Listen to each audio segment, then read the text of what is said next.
empezar con la prédica.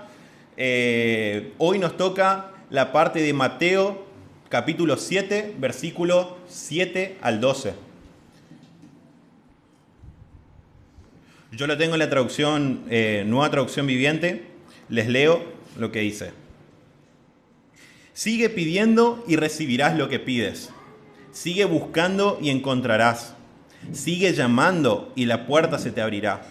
Pues todo el que pide, recibe. Todo el que busca, encuentra. Y a todo el que llama, se le abrirá la puerta.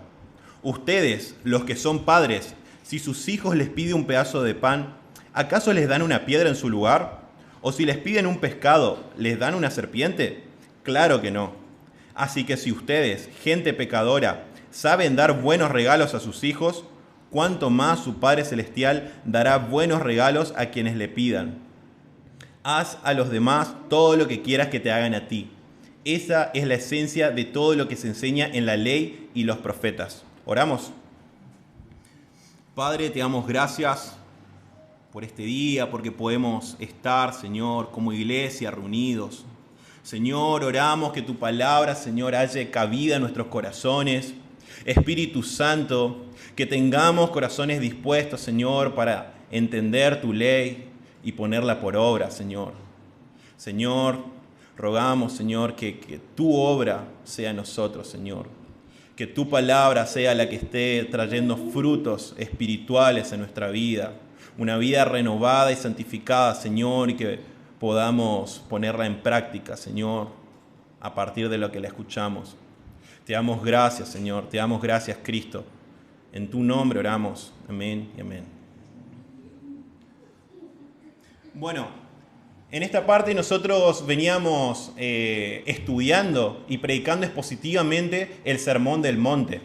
El Sermón del Monte es uno de los discursos quizás más famosos en la historia y que inicia el ministerio de Cristo Jesús.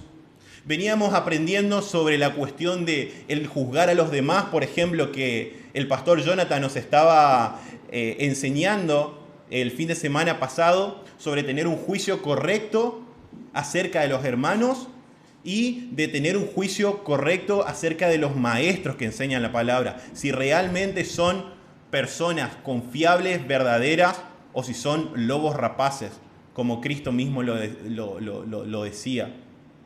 Por otra parte, también estuvimos aprendiendo acerca del amor a los hermanos.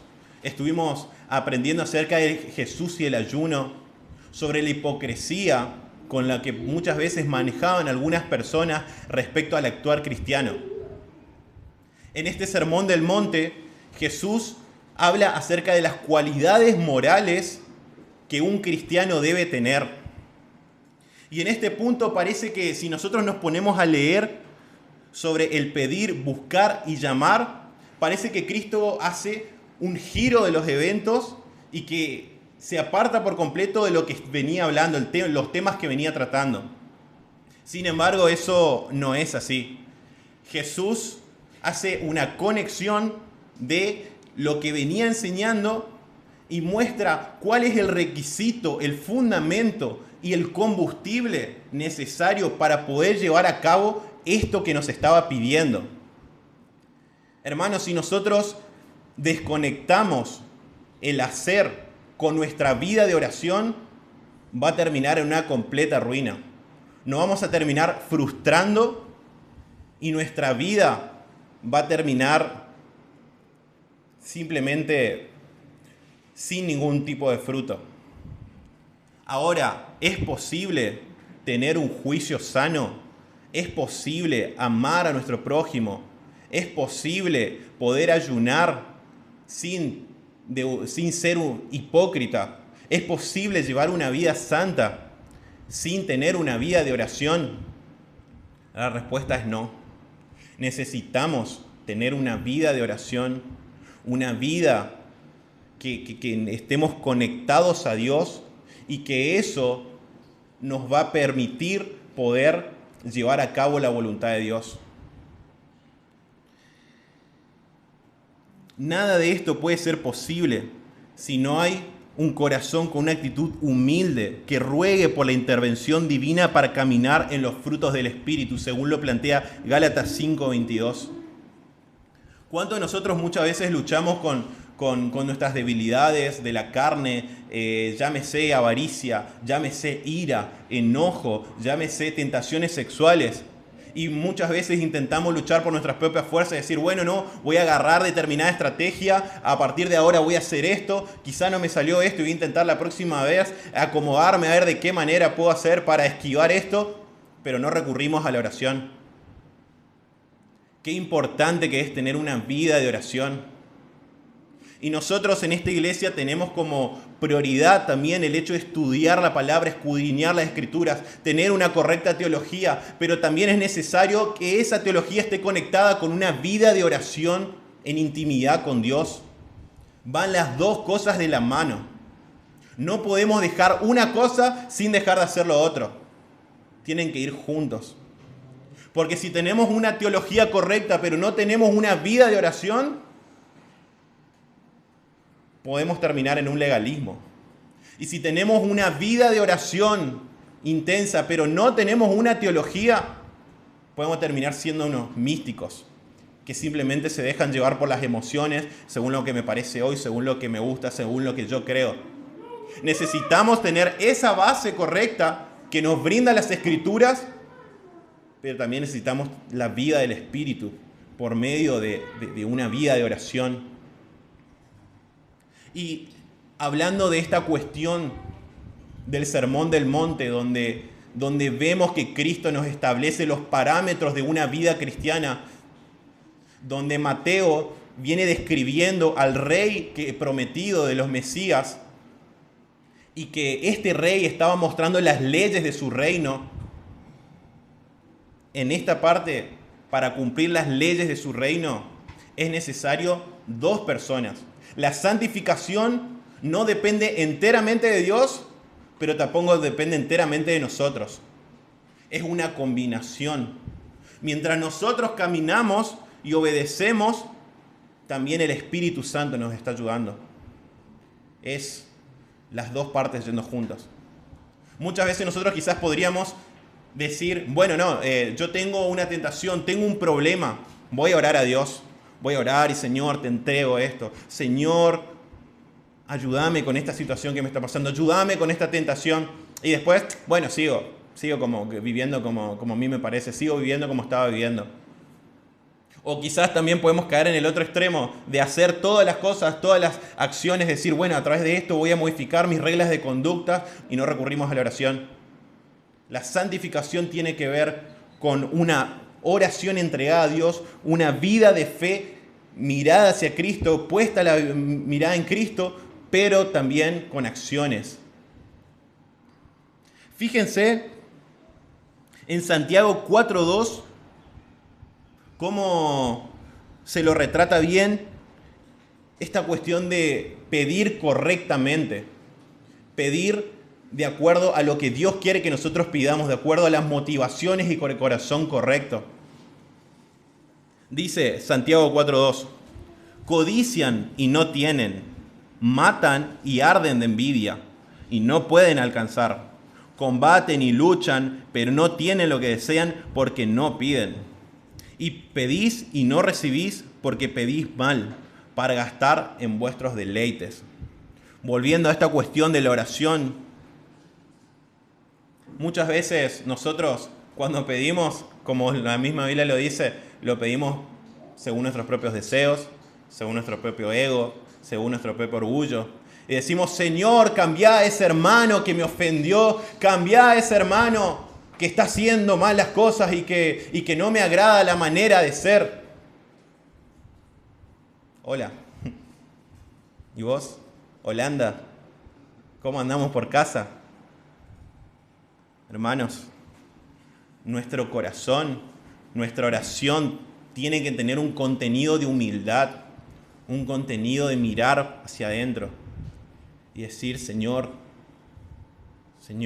ayúdame a mí, ayúdame, Cristo, porque soy débil, porque tengo tentaciones, porque me cuesta, Señor, tengo un mal carácter, ayúdame, Padre, porque yo necesito de vos. En el discurso de Jesús tenemos 3 actos fundamentales. Está el pedid, buscad y llamad. El pedir implica un acto de humildad.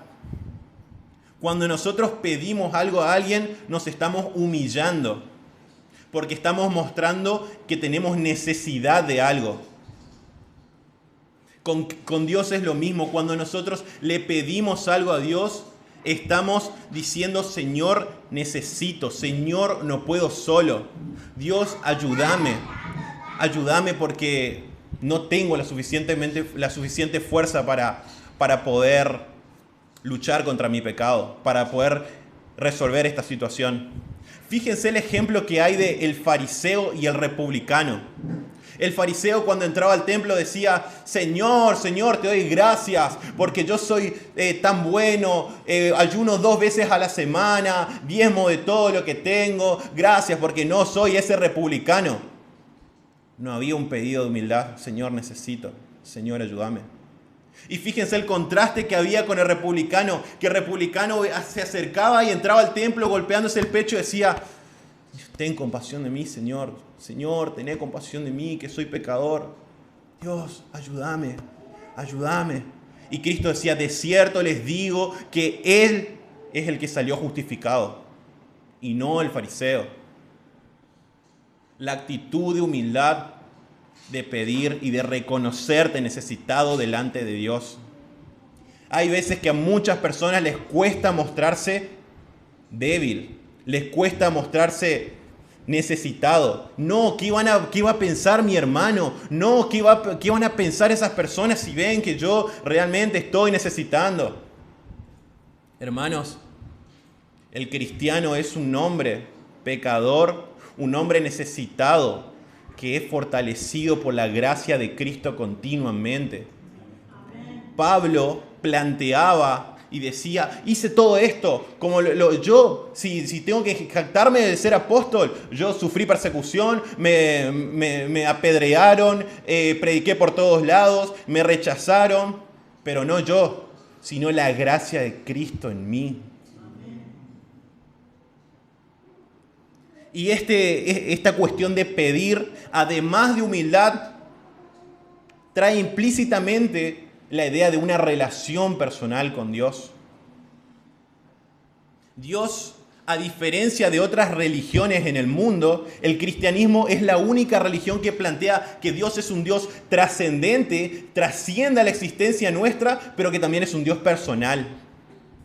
Y muchas veces nosotros no somos conscientes que tenemos un Dios personal. Decimos: Dios está ahí controlando las estrellas, Dios está ahí haciendo salir el sol todos los días, pero Dios no está para lo que yo necesito. Dios no está. Parece que Dios se olvidó de que yo hoy tengo que tener un plato de comida en mi casa.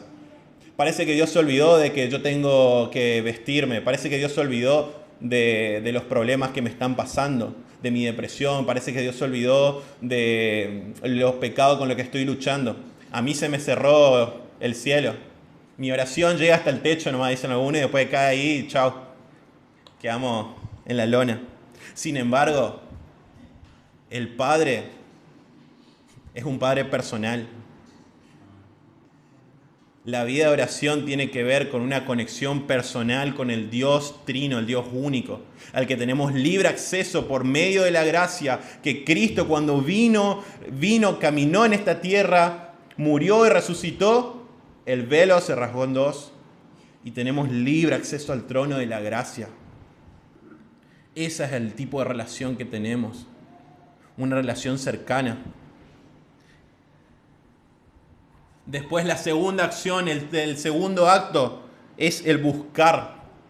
El buscar es pedir más acción. Es un pedido ferviente más un esfuerzo activo. Esto es lo que veníamos hablando anteriormente. No basta solamente con pedir fervientemente, orar fervientemente, que lo tenemos que hacer, pero también es necesario un esfuerzo activo en lo que nosotros estamos orando. Por poner un ejemplo, imagínese que usted está orando porque una persona se convierta. un vecino o un familiar. Es decir, Señor, te ruego que Tomás conozca el Evangelio. Te ruego que Tomás pueda ser salvo. Te ruego que su vida sea transformada. Y al momento de hablar con él, no le presentamos el Evangelio. Podemos estar orando 150 años por Tomás y si no le presentamos el Evangelio, no va a creer en Cristo. Así es, simple, llanamente. No va a creer en Cristo si nosotros no le presentamos el Evangelio. La Biblia es clara, la Biblia plantea. ¿Y cómo oirán de aquel? ¿Cómo creerán en aquel que no han oído? Es necesario el Evangelio. Es necesario orar, pero actuar. Las dos cosas van en conjunto. Y llamar es pedir, buscar y perseverar. Es como cuando nosotros tocamos varias veces hasta ser atendidos. No sé si alguna vez ustedes tuvieron algún amigo o algún familiar que era de esos que se quedaban ahí afuera de tu casa y estaban ahí una y otra y otra y otra vez y otra vez, o te quedaban con el dedo en el timbre hasta que vos le abras, que después vos salías y lo quería liquidar prácticamente. Bueno, Jesús en esta enseñanza está planteando el ser insistentes, el ser perseverantes en la oración. Una historia que refleja con mucha precisión esta idea es la historia de la viuda y el juez injusto, donde la viuda decía que todos los días iba delante del juez y le pedía justicia. Una y otra vez iba, hasta que el juez dijo, me cansé. Estoy re cansado de esta viuda. Estoy re mil cansado de esta viuda. No lo temo ni a Dios, no temo ni a los hombres, pero como me está sacando la paciencia esta viuda, le voy a hacer justicia y le voy a dar lo que ella me pide. Y Jesús ejemplificaba bien y decía, ¿cuánto más vuestro Padre que está en los cielos no le va a hacer justicia a sus justos que claman día y noche? ¿Se va a tardar en responderles? De cierto que no se va a tardar. Qué necesario es que tengamos una oración perseverante. Como cristianos muchas veces podemos orar y podemos recurrir y decimos, Señor, pasa esto, Señor. Señor, te ruego por esta situación, gracias. Chao. Nunca más oramos por eso. No prestamos más atención, no clamamos, no nos presentamos, no fuimos insistentes en nuestro pedido de oración. Y lo que Dios nos manda es que seamos perseverantes, que seamos insistentes. Jesús mismo nos está diciendo, insistan, busquen, llamen, insistan en la oración. Si piden conforme a mi voluntad, les será hecho. Jesús nos lo estaban prometiendo. Y fíjense que en otras partes de la Biblia también se plantea esta misma idea. En Colosenses 4:2, Pablo decía, perseverad en la oración, velando en ella con acción de gracias. En 1 Tesalonicenses 5:17 decía, oren sin cesar. Ahora, hay dentro de las iglesias unas prácticas que se distorsionaron de este insistir. Yo arrebato en el nombre de Cristo, dicen. Yo decreto ahora que mi situación va a cambiar y tomo la promesa y están así haciendo pulseada con Dios y queriendo doblarle el brazo a Dios. ¿A esto se refiere el pasaje? No. Un escritor muy prolífico y muy famoso y muy respetado decía, el propósito de la oración no es doblar la voluntad de Dios a la mía, sino moldear mi voluntad a la suya. Timothy Keller. Y en 1 Juan 5:14, el apóstol dice, y esta es la confianza que tenemos en Él, que si pedimos alguna cosa conforme a su voluntad, Él nos oye. Hermanos, debemos orar, pedir con humildad, buscar, accionar y ser insistentes pero entendiendo que su voluntad es la que permanece. Entendiendo de que no es lo que yo quiero. Señor, que la que me gusta se dé cuenta. Que la que abre los ojos, Señor, de la que me gusta para que pueda apreciarme. Dios cumple lo deseo del corazón, es cierto. Por ahí la pegás. Pero, como dijo Cristo, que sea tu voluntad, Señor. Señor, si puedes, pasa de mí esta copa, pero que sea tu voluntad, Señor, y no la mía. Lo que Cristo nos está enseñando es que tengamos una vida de oración perseverante, que lo hagamos con una fe plena, vigorosa, conscientes de que pidiendo conforme a su voluntad, seremos escuchados y Él nos va a responder. Ahora bien, ¿hasta cuándo tenemos que orar y pedir? Yo personalmente conozco casos de una mujer, por ejemplo, que estaba casada con un hombre que no era cristiano y que 20, 25 años después ese hombre se convirtió y ella oraba todos los días por él. Debemos orar hasta que tengamos una respuesta o que tengamos la plena certeza, la confianza de que el asunto está en manos de Dios.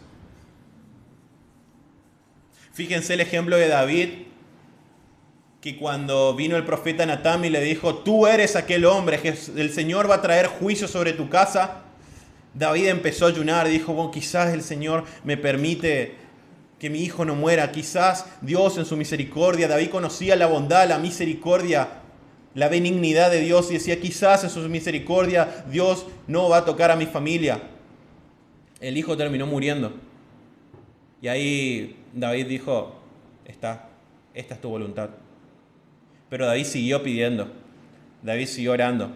Y cuando tuvo su respuesta, bueno, quedó conforme. Dijo, hágase la voluntad de Dios. Es así. Lo mismo Cristo, como lo decíamos anteriormente.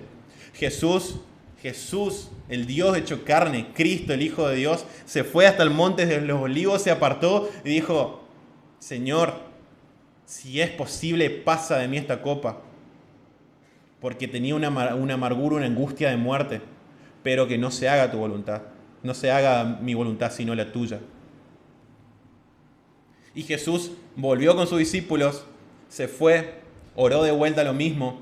Y varias veces estaba orando, Señor, que nos pasa de mí esta copa. Pero que no se haga mi voluntad, sino la tuya. Que no se haga mi voluntad, sino la tuya. Que no se haga mi voluntad, sino la tuya.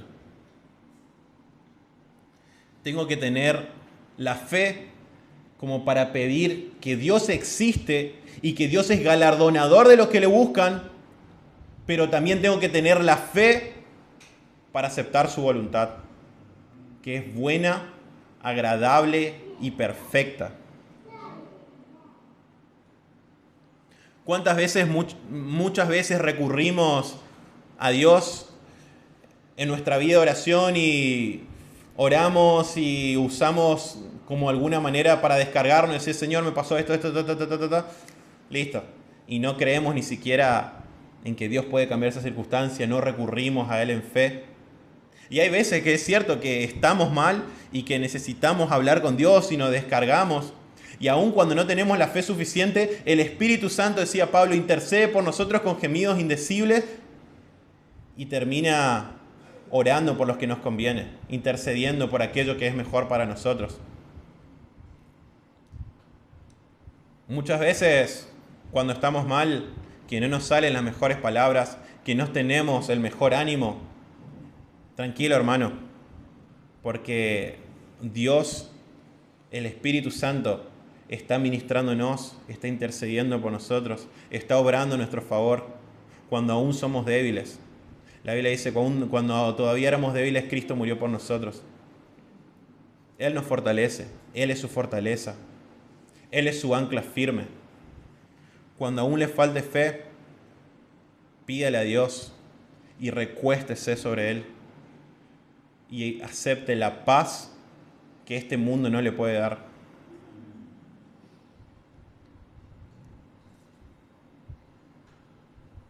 Lo mismo podemos hablar de nuestras reuniones de oración o las reuniones de oración que hay en todas las iglesias. Muchas veces la oración se vuelve algo monótono para nosotros y mecánico. Y replicamos la oración de la comida, donde tenés el hambre de tu vida, decís, Señor, gracias por todo el alimento, que el pueblo bendiga, en nombre de Jesús, amén, amén, amén. Y ya mirás y hay uno que te está comiendo. Y lo replicamos eso a nuestra vida de oración, intimidad con Dios, a nuestra vida con la iglesia. Y termina siendo un palabrerío que Cristo mismo condenaba y le mostraba a los fariseos. Decía, no sean como los fariseos que repiten las palabras creyendo que serán oídos, que por sus muchas palabras serán oídos. Jesús estaba juzgando y cuestionando la oración mecánica, la oración vacía de contenido, vacía de sinceridad delante de Dios. Nuestras oraciones, tanto en la vida de intimidad como en la iglesia, tienen que tener fe.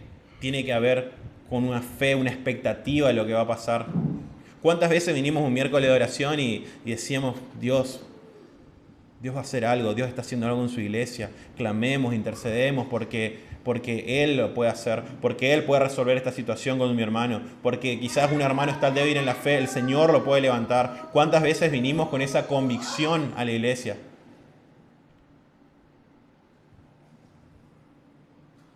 Fíjense lo que dice Santiago 1:6.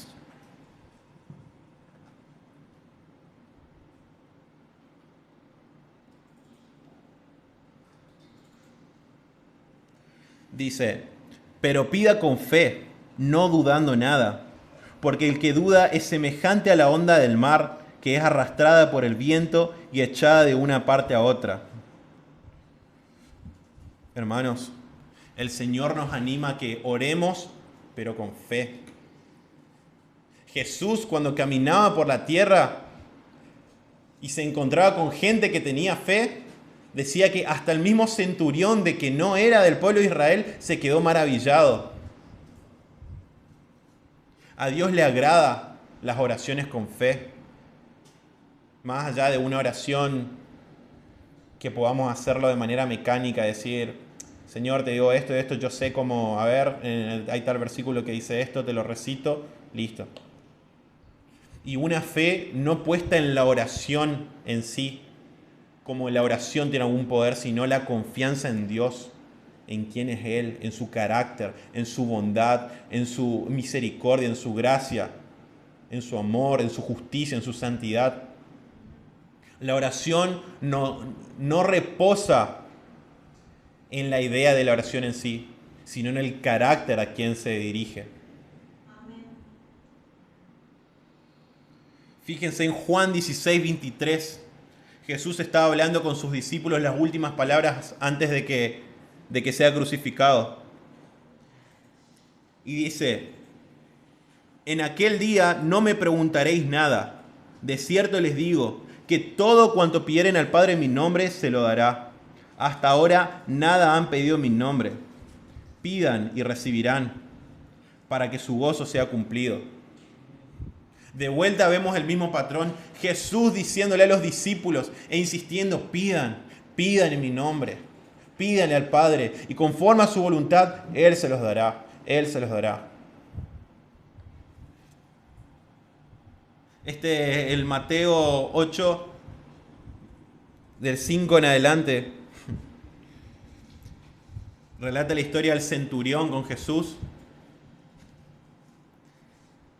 que decía, entrando Jesús en Capernaum, vino a él un centurión rogándole y diciendo, Señor, mi criado está postrado en casa paralítico, gravemente atormentado. Y Jesús le dijo, yo iré y le sanaré.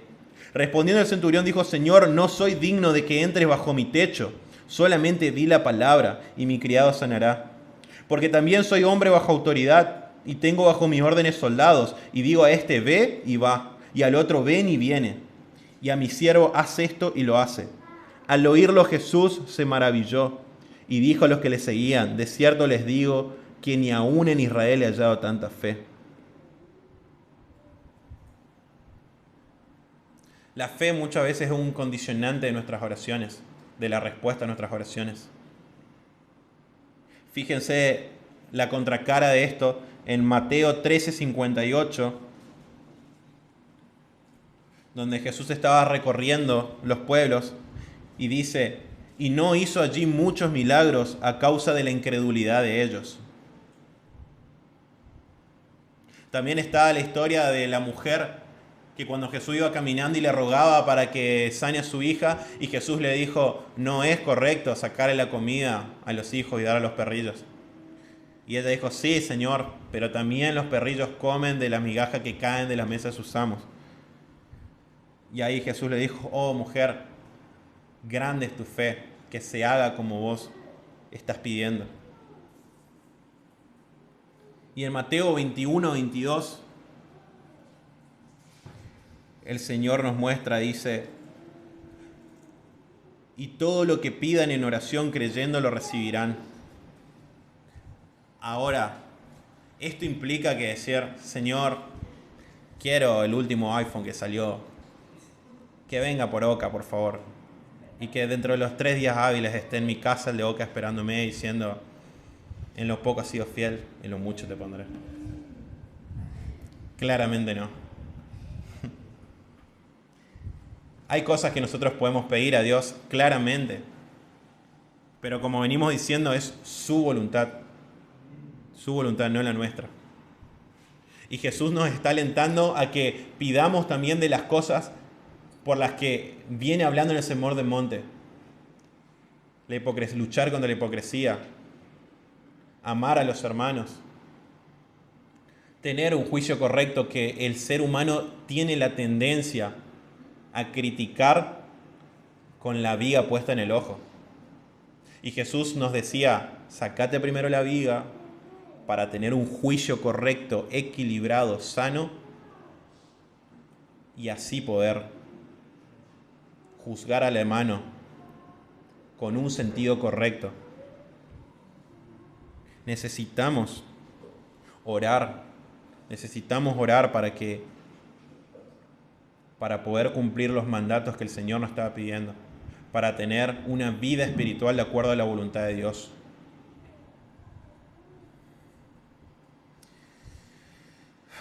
Los ejemplos son sobrados. El centurión, la mujer y muchos otros ejemplos en la Biblia donde muestra que Dios premia la fe y Dios reconoce la fe. En Hebreos 12 habla de todos los héroes de la fe y dice, porque es necesario creer que Él existe y que Él es galardonador de los que le buscan. Es necesario orar con fe, hermanos.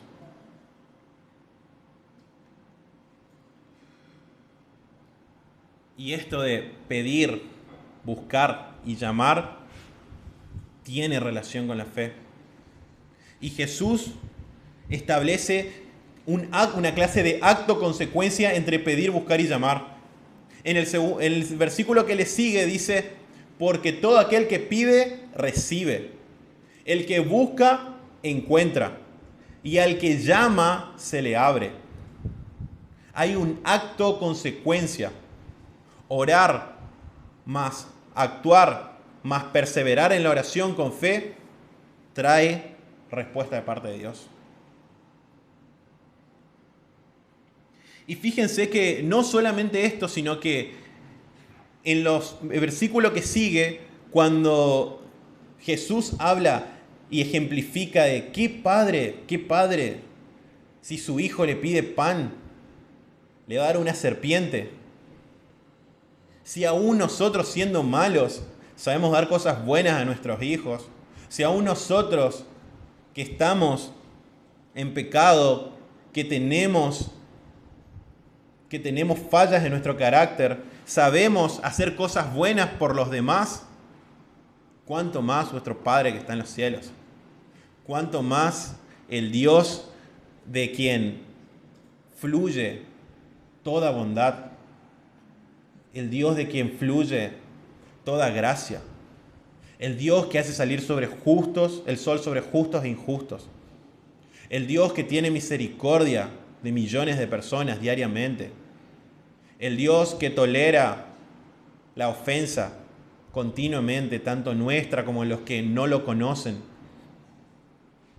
El Dios que ahora por medio de Cristo se hizo nuestro Padre. ¿Cuánto más nuestro Padre que está en los cielos no nos va a dar lo que necesitamos?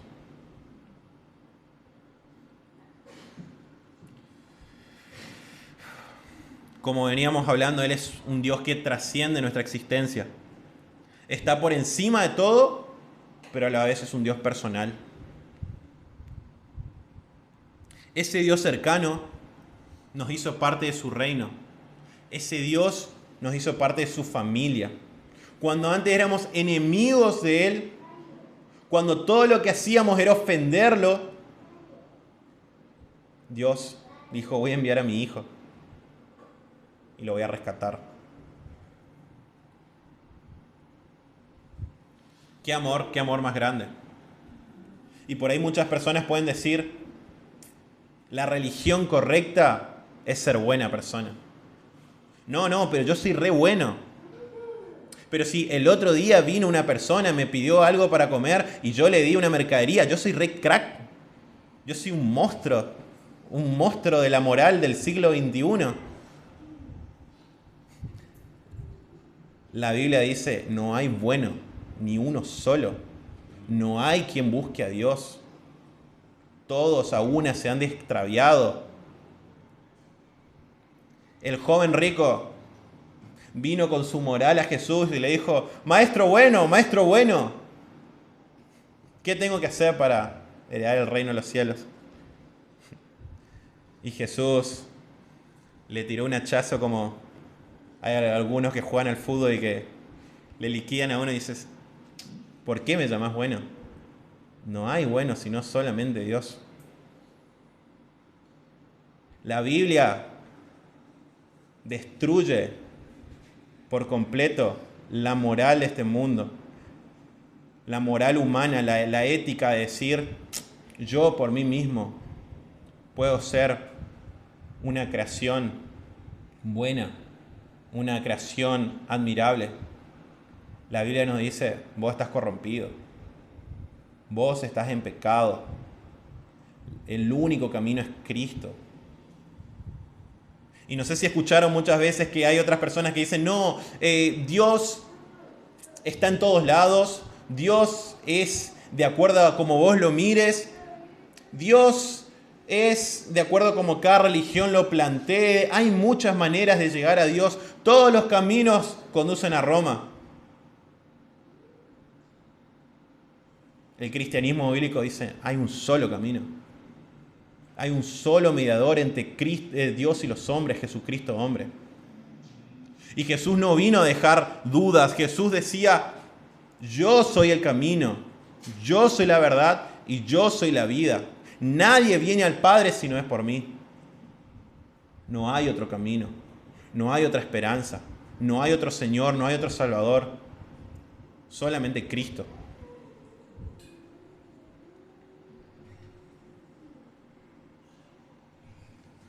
Y en esta cuestión de tener a Dios como Padre y saber que Él va a suplir nuestras necesidades, en Romanos 8:15, Pablo plasma esta idea y dice, pues no habéis recibido el espíritu de esclavitud para estar otra vez en temor, sino que han recibido el espíritu de adopción, por el cual clamamos, Abba, Padre. Mateo 6:32.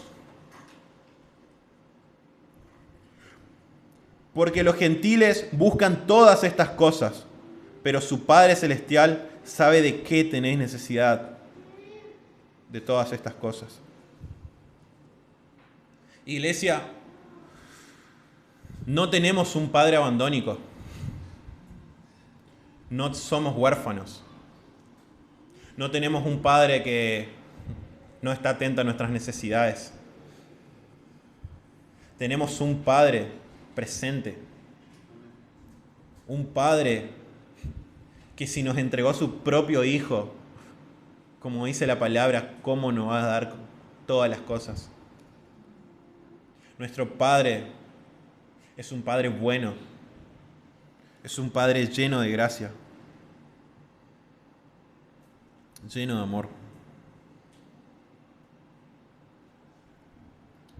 En el versículo 12 de nuestro texto de Mateo 7, versículo 12, dice: haz a los demás todo lo que quieras que te hagan a ti. Esa es la esencia de todo lo que se enseña en la ley y los profetas. Todo lo que venimos aprendiendo acerca de la hipocresía, acerca del perdón, acerca de la limosna, acerca del juicio, se resume en: trata a los demás como te gustaría que te traten a vos. Ahora, esto implica que, bueno, a mí me gusta que me traten con re amor. Yo voy a ser amoroso con todo, y el primero que no me trate con amor, le corto el rostro. Chau, no le hablo más. La Biblia nos está enseñando a que tratemos a los demás como a nosotros nos gustaría tratar, pero no está diciendo que nosotros estemos expectantes esperando algo a cambio, sino que lo demos desinteresadamente, que amemos desinteresadamente. Ahora bien, esto, amar desinteresadamente, y todas las otras atribuciones morales cristianas que nos plantea Cristo, es imposible que lo hagamos por nuestros propios medios. Necesitamos estar en oración y tener una vida de meditación de las Escrituras que trae como consecuencia el obedecer para poder llevar a cabo la voluntad de Dios para nosotros. No hay otro camino, no hay atajos, no hay un nuevo diseño de 5 pasos para llegar a ser obediente a Dios. Las 3 nuevos métodos para poder cumplir con tus sueños. El Evangelio, la Biblia dice: orá, humillate, cree en Cristo, depende de Él, morí a vos mismo y seguime.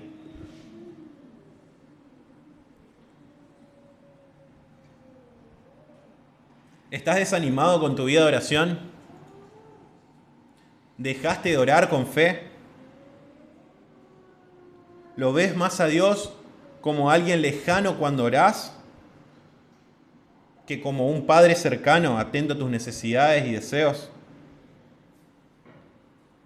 ¿Tenés luchas en tu carácter, tu vida sexual, en tu trato con tu esposa, esposo, con tus hermanos, donde querés hacerlo por tus propios medios, querés ser santo por tus propias fuerzas y no tenés una vida de oración dependiente del Señor?